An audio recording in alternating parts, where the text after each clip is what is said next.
To discuss today, I have on Georgetown's Dennis Wilder, a longtime CIA veteran who served as a director on the China desk under the Bush administration, spent 6 years under Obama, editing the presidential daily brief before concluding his career in government as the CIA's deputy assistant director for East Asia and the Pacific. And I'm really excited to have him on. Dennis, welcome to ChinaTalk. Great to be here. Thank you, Jordan. Dennis, give me a brief history of the U.S. government's capabilities when it comes to thinking about and analyzing China. Well, we in the U.S. government often talk about China as a hard target, okay? And we put several countries in the hard target category: Iran, Russia, North Korea, China. And the reason is because you have to understand the nature of the Chinese system. Everything that you want to know occurs in one compound in Beijing called Zhongnanhai. And Zhongnanhai is a closed compound where not only do the leaders work, but they live together. And so the decision makers of China, the Politburo Standing Committee, are all secreted off where access is incredibly difficult, where very few people get to go into Zhongnanhai.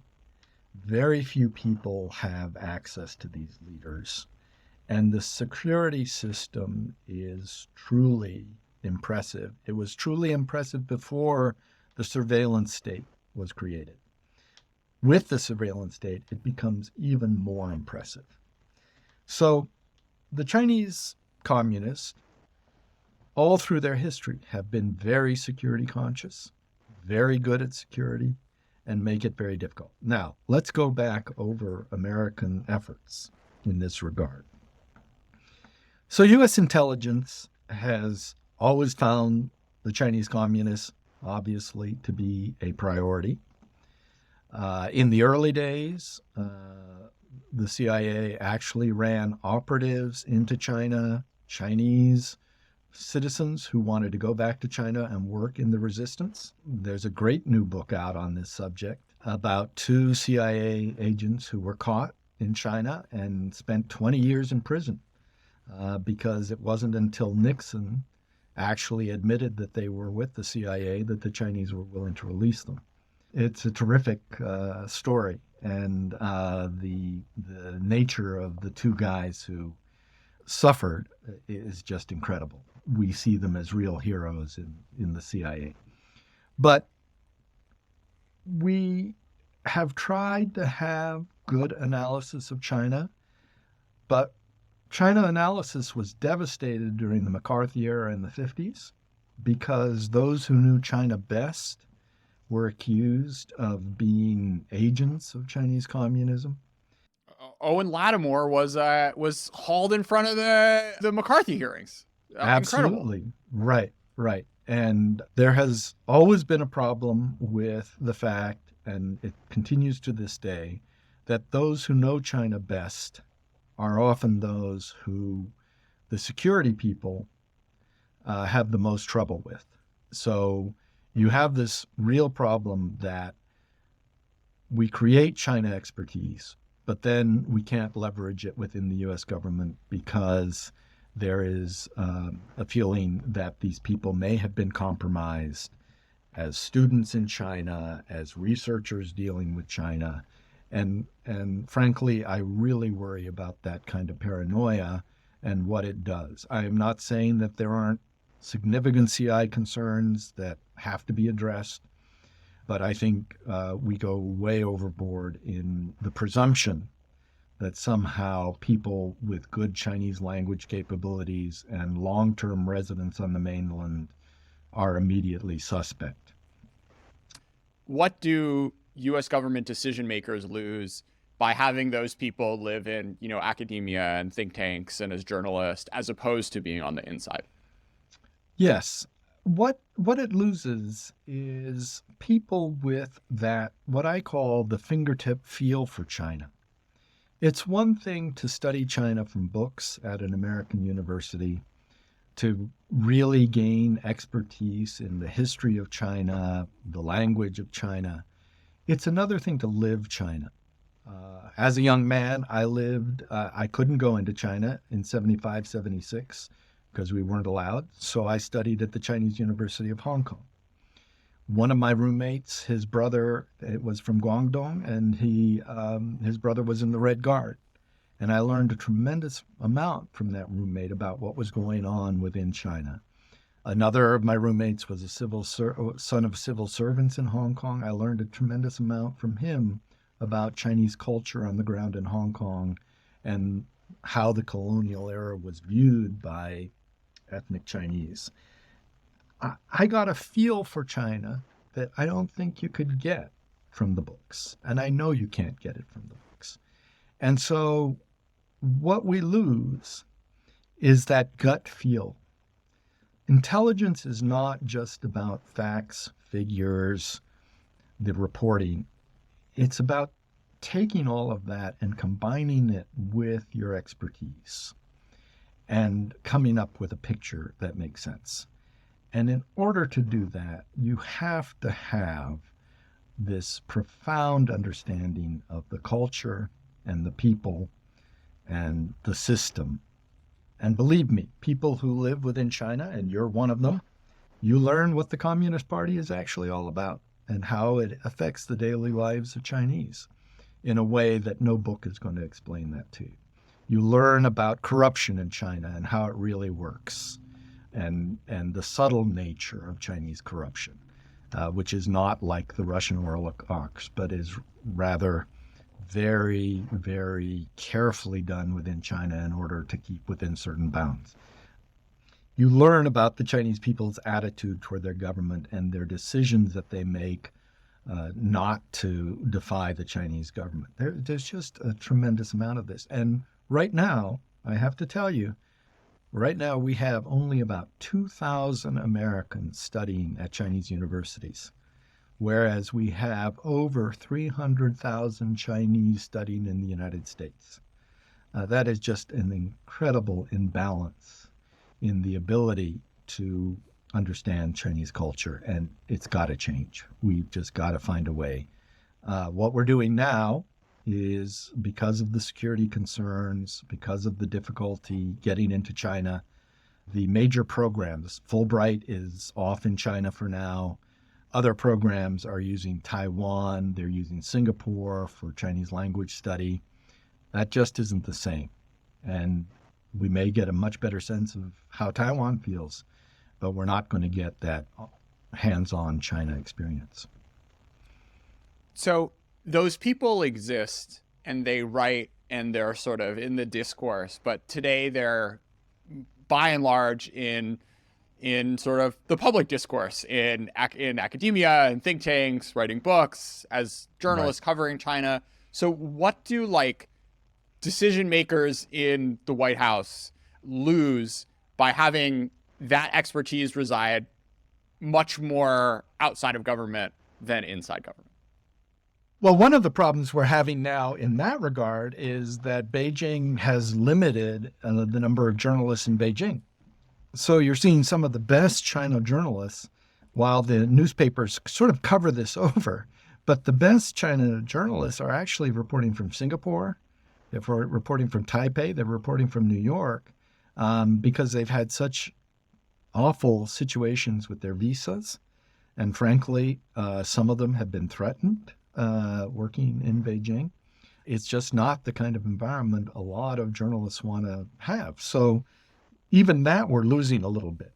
But what you lose when it's simply the reporting of journalists who can do a very good job. Some of them have incredible sources and insights. I'm not denigrating the journalists at all. But what you lose is they're not seeing the kinds of clandestinely collected information, whether it's signals intelligence or human intelligence or photo intelligence, that's available to the analyst within the government. We call this all source reporting. What the analyst within the government has access to is this huge database of information that is being collected every day by the NSA, by the NGA, by the CIA, by the FBI. And we talk about connecting the dots. One of the things that is most important in good analysis is that ability to take disparate pieces collected by different sources and put them together in a cohesive, comprehensive picture of what's happening with the Chinese on any given issue. That's what we lose if we don't have good people within the CIA and other places to do the analysis, people with real depth and real understanding of how to read the Chinese Liberation Army daily, for example, how to read Chinese documents that may be clandestinely collected. There's a whole code to Chinese documents that you really need to be very sophisticated to understand the Chinese communist lexicon.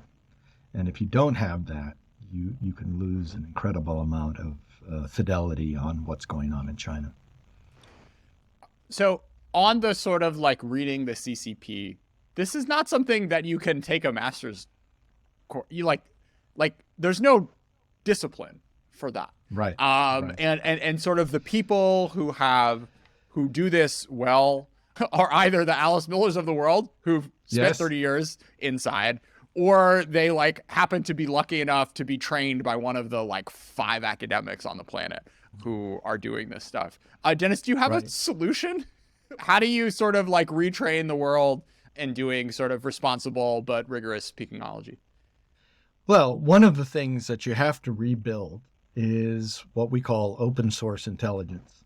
I'm glad you mentioned Alice. I continue to consult with Alice all the time from her perch in California, because she can read a Chinese policy document like no one I've ever seen. She can understand what happens at the NPC or the Party Congress in ways that most of us can't imagine. And the reason she had that capability was that she was part of what we call Foreign Broadcast Information Service, FBIS, which the only role of FBIS was to take Chinese documents, both classified and unclassified, and interpret them for other analysts in the U.S. government. Well, a few years ago, a decision was made to dismantle that capability, and I have no idea why it was done. But that has to be rebuilt. There is just no question that we need that kind of capability. We have to recognize that the Chinese Communist Party is the Chinese Communist Party, and it has a way and a code of speaking that you can only decode with people who've really built that expertise over time. And you start by an academic training, but then you go on from there to build that kind of expertise. It's interesting thinking about, so like the thing I really want ChatGPT to do is like, some people want to like have a conversation with Confucius or whatever. I want to be able to load in a document and be like, what would Alice Miller tell me about this? That would be terrific. Yeah. So if whoever wants to build that, I'm sure I can find them. Maybe we can connect you with some investors interested in sort of defense or sort of intel technology, because I really think there is something that's really exciting about doing this sort of work in the 2020s, where the tools that are available are way different than what Laszlo was doing in the 40s, 50s, and 60s in Hong Kong, where you have to do all of this stuff manually and but now you can have histograms and you can trace a word back over time, and you can sort of ask artificial intelligence to summarize things and pull out key points, and there is so much that it is really impossible for a person to ingest. But I do think sort of some combination of training, which is going to be required regardless of how good this technology ends up getting, while being assisted by sort of a new age of tools, makes, if the CIA can wrap their head around it, which I think is a big if, this being a potentially really, really exciting moment for more document-based intelligence going forward. No, I would agree. I think the use of big data and the ability to pour all this stuff into a system and then looking for those code words and those phrases that seem to jump out and make a difference, I think we can do a lot with that. So over the past few years, both in the State Department and the CIA, we've had like these new China things get set up. So the State Department has their China House. The Right. CIA is calling it a mission center. What's the point? Why weren't they doing this before? And what are the sort of like challenges and opportunities facing the folks who are really trying to up the intelligence community's capabilities when it comes to thinking about China? The point is to make the entire CIA bureaucracy or State Department bureaucracy know that this has become the kind of priority where we're going to put real resources to the problem, where we had some resources to the problem. For example, there was certainly a robust China program before the China Mission Center. But once you make it a premier center within the organization, you frankly have only so many resources. So what that means is you're going to begin to take resources away from somebody else to put on the China problem when you make this that kind of priority. So, for example, let's be honest, counterterrorism had huge resources devoted to it when we were hunting bin Laden, when Al Qaeda was a real threat, when ISIS was much more of a threat to the American homeland. Now, it isn't the priority it once was. It's still a priority, but you're going to move resources from that account over to the China account. You're going to move them from other areas where you don't think you need as many resources and where you must bolster it. You're going to ask Congress for more positions, for more money, so that you can do more, whether it's in the field with collection opportunities or at headquarters with analytic opportunities. And same thing in the State Department. Although the State Department, it's a little different. What China House, the State Department really says is, if you're working a segment of China in any of the regional bureaus, you must come through us. We must coordinate this. This must be a whole of State Department approach. And that is different because often what happens is things get stovepipe in the State Department to each regional bureau. And what this is now saying is we want to know in China House exactly what you're doing on the China problem, and we want to help direct your efforts. So in both cases, it is appropriate. It is necessary to, moving the bureaucracy has been compared to moving an aircraft carrier. They don't move fast. It's hard to do, but you can move them, and you can move them in the direction of doing more. Now, one of the issues you have to think about is when you try to bolster, for example, in the CIA, your China shop, and you add people, you're inevitably going to have to add people you're going to have to retrain.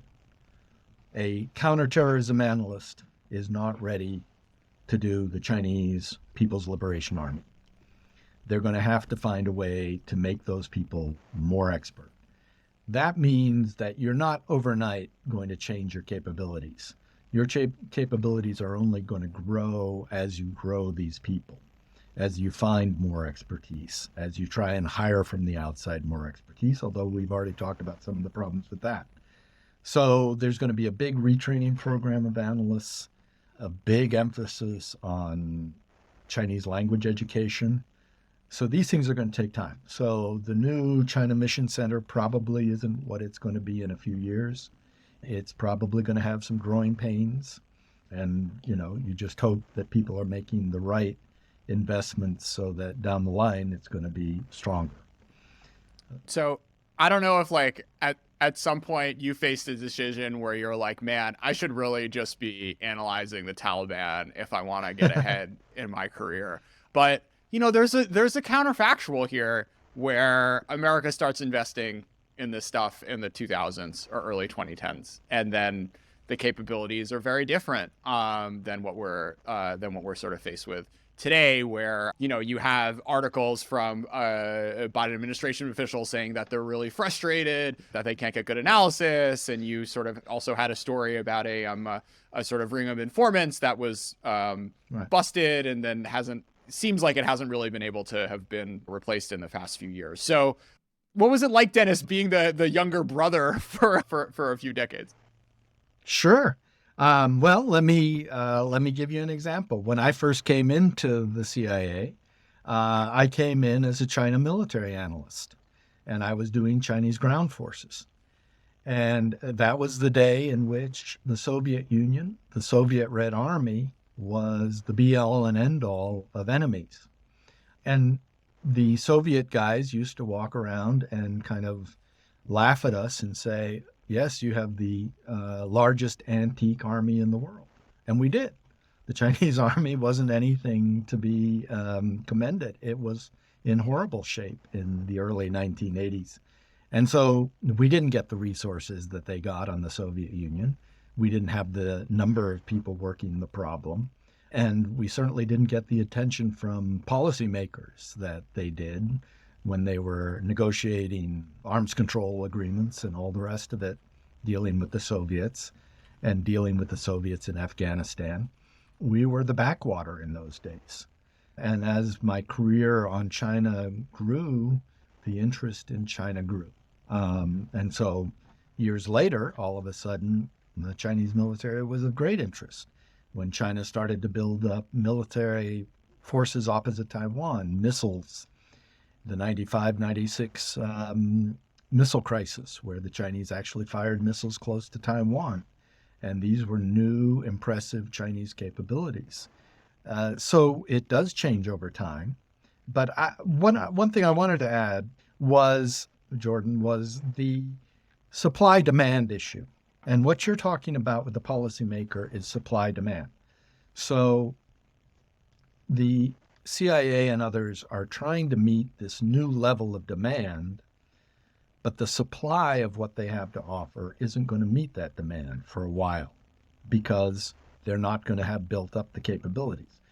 This is going to frustrate policymakers. And one of the things that is worrisome about this is if we're in a crisis with the Chinese in the next 4 or 5 years over Taiwan, will we have built the capabilities fast enough to meet the kinds of requirements that we're going to face? And I don't know. I think that is an open question. So Richard Danzig, who is the former Secretary of the Navy, has this incredible paper that came out, I think, a decade ago. It's called Driving in the Dark.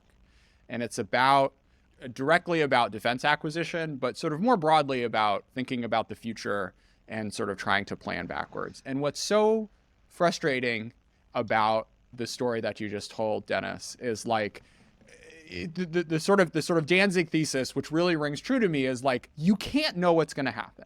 And being too confident in the future is going to end up biting you in the back, because the one thing you can know is that you're going to be wrong. But the types of things that you want to invest to that are sort of robust to different futures are capabilities and talent that you can then sort of apply to the different, world states that you may end up ending in. And the idea that you're going to not invest what is really not that much money and having an extra 100 analysts put in the decades of work that you really need decades to do to be able to sort of operate at the highest level and thinking about, the Chinese military, Chinese economy, Chinese politics is just so annoying, because as you said, Dennis, like, you can't flip a switch. You can't all of a sudden sort of rev up an industrial base and in 6 months, retool factories to build more munitions. And, you take your toothpaste factory and you have it make, laser guided munitions or whatever. Bad example, but you get the point. That's not how analyzing a country like China works. And the fact that the US has to do this because we ended up over indexing on the Middle East and South Asia and under indexing on the idea that the second most important, the second largest economy in the world, which everyone knew was going to be the second largest economy in the world in, 2004, is just, it's a real bummer. It is. Dennis, we've had this very interesting arc of history where you had people who were sort of Soviet specialists like Condoleezza Rice and Bob Gates end up running our wars in the Middle East. And sort of now you have people who specialize in the Middle East. Mike Gallagher, fought wars and, has a PhD in Middle East studies, are now sort of like leaning the American, Bill Burns, of course, another one, sort of leading the sort of thinking in response to Russia and China. And as you were saying, the sort of, many of the analysts that are going to be working on sort of China-related stuff inevitably have had a lot of their formative career experiences dealing with Iraq and Afghanistan. So what are the sort of challenges, pitfalls, maybe opportunities of kind of having people with those mindsets be the ones making decisions around China? Right. I think you can see both the challenges and the opportunities. The opportunities are that you do have people who understand war, okay, that have been to war, that they've worked in Iraq and Afghanistan. They've seen what it means to watch the American military fight, to have covert operations in these areas. A great idea of both the strengths and limitations of American power projection. That is a valuable thing, and we have a lot of people with those kinds of experience with both in the military and the intelligence community. That is very helpful. And that is transferable knowledge. That is knowledge that you can apply to the Indo-Pacific theater in many ways. The danger is in this that you fight the last war. In other words, that you take your experience in Afghanistan and you take your experience in Iraq and you try and apply it to the Taiwan Strait. And we've seen this over and over again with the U.S. military, where they prepare for the war they just fought. It's a hazard of the profession that you learn the lessons of the last war and then you apply that to your teaching, but you may be teaching people things that have very little relevance to the kind of conflict. For example, a Taiwan Strait conflict is totally different from an Iraq conflict, clearly. The distances that we are going to be fighting at in a Taiwan Strait situation, the logistics problem involved in this situation is so much greater than you have in something like a land war in Iraq or Afghanistan, where you can bring it all in and you can bring it in from friendly countries very close by. We are going to be fighting at a huge distance if we have to fight the war on the Taiwan Strait. It's not even clear what allies we will be able to depend on, what basing opportunities we have. There are all kinds of dimensions to this. So we have created people with a lot of knowledge on how to fight wars. The question is, how much of that knowledge is truly transferable to the Indo-Pacific region? So I correct the record for a second. I should get more credit than I did. His undergrad thesis was entitled New Approaches to Systemic Threats in the Middle East from Fighting to Winning. But he did his master's and PhD on grand strategy and the Eisenhower and Truman administrations. So, not necessarily to say that understanding U.S. Cold War policy in the 40s and 50s is necessarily the same thing as, learning Mandarin. But Gallagher, I'm in your inbox. You got a welcome invite to the show. Reach out. Let's chat about this type of stuff. Dennis, let's close with the story of Raymond Ludden. Who is he and what lessons is it worth learning from his story? Yeah. This was a very interesting piece of research I did. As you know, I'm associated with Georgetown University. I'm a graduate of Georgetown. And I was going through the history of Georgetown and China, and I came up with a man named Raymond P. Ludden. And what was fascinating about Raymond Ludden was he was a Foreign Service officer, deep China expertise, actually was captured by the Japanese in Shanghai at the beginning of World War II, released to the Red Cross, and ended up working for the American military command in southern China with the Nationalist Army. Boy, I love how they called it the Dixie mission because it was like rebel territory. I can't. Right. So they were sent in, he and a group of military officers, state officers, OSS officers, were sent in to learn about Mao and Zhou Enlai and whether or not these communist rebels living in these caves in Yan'an would be a viable source of intelligence and capability that the United States could use and exploit for our B-29 missions over China against the Japanese, and also to find out just whether they were a real fighting force. And Ludden and the team went behind Japanese lines in an incredibly brave thing, went out with the Red Army, the Mao's forces, and came home and basically said, these guys are for real. They are a real fighting force, and they are definitely operating behind Japanese lines, and they will be a source of good intelligence. But the leadership did not want to hear this.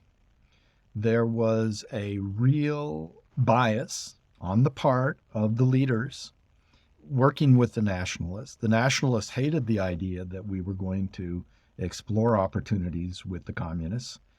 And so their reports were buried. Their reports of how Mao and the communists were operating were never really read. They were never really read in Washington. They were never really read by the command. And in fact, they were attacked during the McCarthy era. Ludden himself escaped that kind of attack and served out his Foreign Service career. But when I think about it, I think about MacArthur in Korea and how little regard he had for the Red Army. And I think about, what if MacArthur had been able to read the reports of the Dixie mission and absorb the fact that the Red Army was not as weak, not as backward as he thought they were? Would MacArthur have made different decisions in Korea? Would he have been more careful about taking his forces all the way up to the Yalu River and triggering the Chinese entry into that war? So my point is, we need today more Luddens. We need today more people with the kind of expertise he developed, the language skills he developed, the feel for Chinese culture he developed. And hopefully the new Luddens would be listened to better than Raymond Ludden was listened to. I mean, because that's the thing, right? It's like you need analysis, but you need people to respect it and listen to it as well. And Dennis, absolutely. To be honest, I'm not sure that hypothetical rings true, just because MacArthur wasn't going to listen to anyone about anything, much less sort of like strategic designs of enemies, right? So we'd have to build up a deeper hypothetical where MacArthur gets replaced in 1950 for screwing up the war in the first place or something. Right. But right. It comes back to our other point, right? There's, I think, a big fundamental question: how far should you go in sort of respecting to and deferring to regional expertise? And sometimes you have overconfidence and you can be wrong, even if you have put in your 2 decades and you have your fluent Mandarin and you're hanging out with Fu Dai or whatever. It's very tricky for a policymaker, and even if the policymaker does have their PhD in Chinese history or what have you, these are sort of operating in the uncertainty and weighing probabilities and trying to think through second order effects. I mean, these are extraordinarily difficult analytical questions to think about, which is why I love doing this show, to sort of get to explore this stuff with incredible guests like yourself. But the end is not, okay, better analysis is going to solve the problem, because this type of analysis is never going to deliver you the confidence that you wish you could have, right? And so it's like hoping that you have smart, sophisticated thinking, both from the analysts as well as the policymakers, who can sort of figure out how to use them in the best way that they can, is not easy. No, it isn't. And one of the things that I always tell analysts, and always did tell analysts, is you have to prove yourself every day to the policymaker. The policymaker sees you as useful, but not necessary to their job. They have plenty of other places to go for information, or they think they do. And if you can't prove that you are value added to their policy process every single day, they won't listen to you anymore. So it's not a matter of just having the expertise. It's also knowing how to deliver it on time, in the right way, that the policymaker is receptive to the message. And that's not the easiest thing. Dennis Wilder, thanks so much for being a part of ChinaTalk. Thank you. It's been a pleasure to talk with you. I don't want to set the world on fire. I just want to start a flame in your heart. In my heart I have but one desire, and that one is you. No other will do.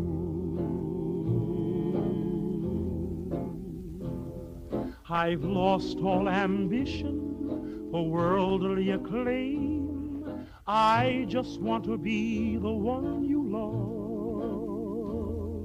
And with your admission that you feel the same, I'll have reached the goal I'm dreaming of. Believe me, I don't want to set the world on fire. I just want to start a flame in your heart.